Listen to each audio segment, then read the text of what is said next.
भारत भूमातेने, या पावनाच्या भारत भूमातेने समस्त जगताला दिलेला सर्वात उज्ज्वल प्रकाश तथागत सम्यक संबुद्ध या भारताचा ब्रह्मण आहे. चक्रवर्ती राजा, देवताप्रिय राजा, चक्रवर्ती सम्राट अशोक आणि या भारतभूमीवर जगतवंदनीय स्वराज्य निर्माण करणारे मध्ययुगीन भारतावर उगवलेला स्वातंत्र्य सूर्य, ज्याच्या स्वराज्याला सगळ्या जगाने वंदन केले आणि ते स्वराज्य जगाच्या इतिहासात एकमेव द्वितीय ठरले. अशा स्वराज्याच्या निर्मात्याला म्हणजेच छत्रपती शिवराय, त्याचबरोबर छत्रपती शिवरायांची जयंती, जे जनक महाराजांची रायगडावर समाधी शोधून जगात पहिल्यांदा शिवजयंती साजरी करणारे या देशाचे थोर राष्ट्रपिता महात्मा ज्योतिराव फुले आणि परिवर्तनवादी चळवळीतील सर्व संत महात्म्याबरोबरच या सर्व महामानवाच्या विचारधारेचा अमृत या भारतीय संविधानामध्ये घालून अगदी शेवटाचा माणूस केंद्रबिंदू मानून समस्त भारतीयांना न्याय मिळवून देणारे भारतीय राज्यघटनेचे शिल्पकार, या प्रजासत्ताक भारताचे महानायक, विश्वरत्न बोधिसत्व परमपूज्य डॉक्टर बाबासाहेब आंबेडकर आणि परिवर्तनवादी चळवळीतील सर्वच संत महात्म्यांना मी त्रिवार वंदन करतो, कोटी कोटी प्रणाम करतो, विनम्र अभिवादन करतो. आणि त्याचबरोबर या महाराष्ट्राच्या जडणघडणीत, सामाजिक सुधारणेत ज्या ज्या लोकांनी योगदान दिले त्यापैकी महत्वाचे असणारे आदरणीय नरेंद्र दाभोळकर साहेब, कॉम्रेड पानसरे साहेब, सरपुर्गे साहेब आणि प्रबोधनकार ठाकरे साहेब, या सर्वच महाराष्ट्र भूषणांना, महाराष्ट्र रत्नांना, त्याच्या विचारधारेला मी त्रिवार वंदन करतो, कोटी कोटी प्रणाम करतो आणि विषयाची सुरुवात करतो. आजचा विषय आहे शिवाजी कोण होता. तर याची सविस्तर माहिती जाणून घेऊया. बाबू, शिवाजी कोण होता हे कॉम्रेड गोविंद पानसरे यांचं 11 मे 1987 ला दिलेलं व्याख्यान, आणि याचे बरेच व्याख्याने झाले.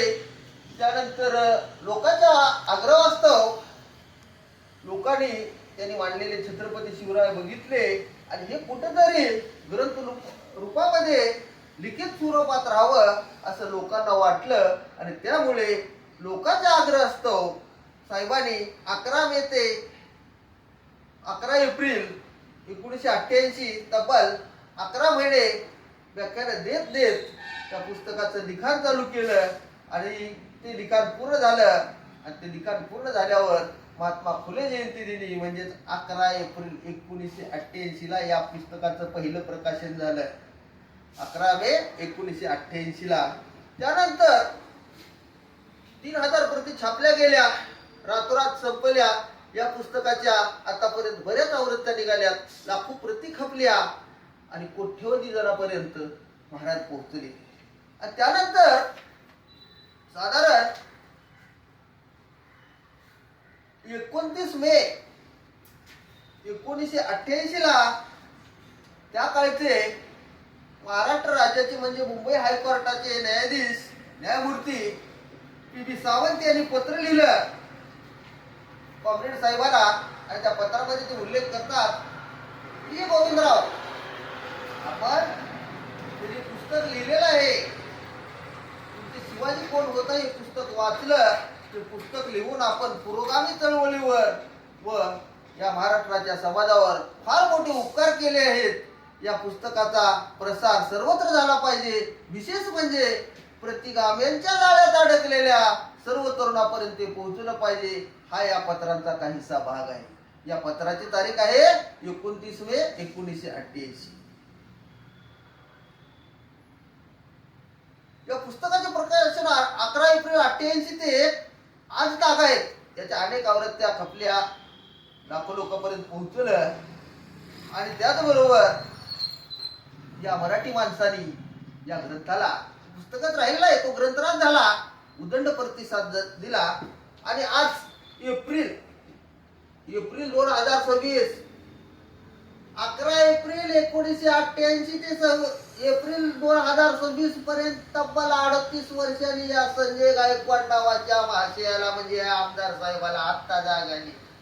38 वर्षात याच्या कितीतरी आवृत्त्या निघाल्या. गायकवाड महाराज आता म्हणतात हे एकेरी नाव का लिहिलंय. महाराजाचा एकेरी उल्लेख काय केलाय, त्यांनी फक्त कव्हर बघितलंय, अंतरंगामध्ये काय काय दडलंय. महाराजाविषयी दुर्मिळातली दुर्मिळ माहिती जी शालेय शिक्षण उपक्रमात बी नाही आणि कुठे व्याख्यानात बी दिली गेली नव्हती, एवढं संशोधन केलेलं हे अतिशय मोलाचं मार्गदर्शन अतिशय महत्वपूर्ण महाराज मानलेत. हे या महाशयानं पाहिलेलं नाही, फक्त कव्हर बघितले आणि तब्बल 38 वर्षानंतर यांनी म्हणायला चालू केलं की एकेरी नाव घेतलंय आमच्या महाराजाचं. महाराज वाचलेच नाही तर आमचा म्हणण्याचा अधिकार कुणाला आहे. ज्यांनी महाराज हाताळले, जगले, वाचले, त्याचा अभ्यास केला, महाराजाची नीतीची अंमलबजावणी केली, त्यांना म्हणण्याचा अधिकार आहे महाराज माझे, कुणाला बी नाही. अशा लोकांना हा अधिकार नाही महाराज माझे म्हणण्याचा. आणि म्हणून आता मुद्दा फक्त एक आमदारापुरता नाही किंवा एका व्यक्तीपुरता नाही, त्याच्या तथाकथित आमदाराचा नाही, तर 3 एप्रिल 1680 ते 19 फेब्रुवारी 1889 3 एप्रिल 1680 ते 19 फेब्रुवारी 1889 म्हणजे सुमारे 189 वर्षे महाराजाची समाधी कुणी दडवली, का दडवली, ती शोधून कुणी काढली. या देशाचे थोर राष्ट्रपिता महात्मा ज्योतिराव फुले आणि जगात 19 फेब्रुवारी 1829 ला पहिली शिवजयंती साजरी केली. ती जयंती महात्मा फुले हयात असेच पर्यंत म्हणजे 1890 पर्यंत अगदी व्यवस्थित चालू होती.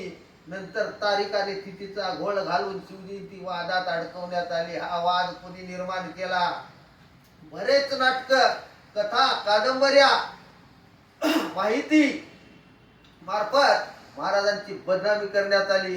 तिथे शंभूराजी सुटले नाहीत. ती कुणी केल्या, अगदी अलीकडील प्रकरण सांगतो. 2004 the Hindu king in Shivaji, the Hindu king Shivaji in Islamic India ग्रंथाचा अमेरिकन लेखक भाडखाऊ हरामखोर जेम्स लेन यांनी त्यांच्या पुस्तकातून महाराज जिजाऊ आणि शहाजी राजे यांची प्रचंड बदनामी केली, त्यांच्या चारित्र्यावर शिंतोडे उडवले. त्या जेम्स लेनला हे नीच कृत्य करण्यास हिंमत कुणी दिली, असे अनेक प्रश्न आवासून उभे आहेत. या पुस्तकाकडे डोळसपणे, या प्रश्नाकडे डोळसपणे बघण्याची गरज आहे. म्हणून शिवाजी कोण होता या ग्रंथाचे पारायण आम्ही बहुजनांचे हृदय सम्राट आदरणीय बाळासाहेब आंबेडकर यांचा आदेश शिरोधार्य मानून त्या ग्रंथाच्या पारायणास सुरुवात केलेली आहे.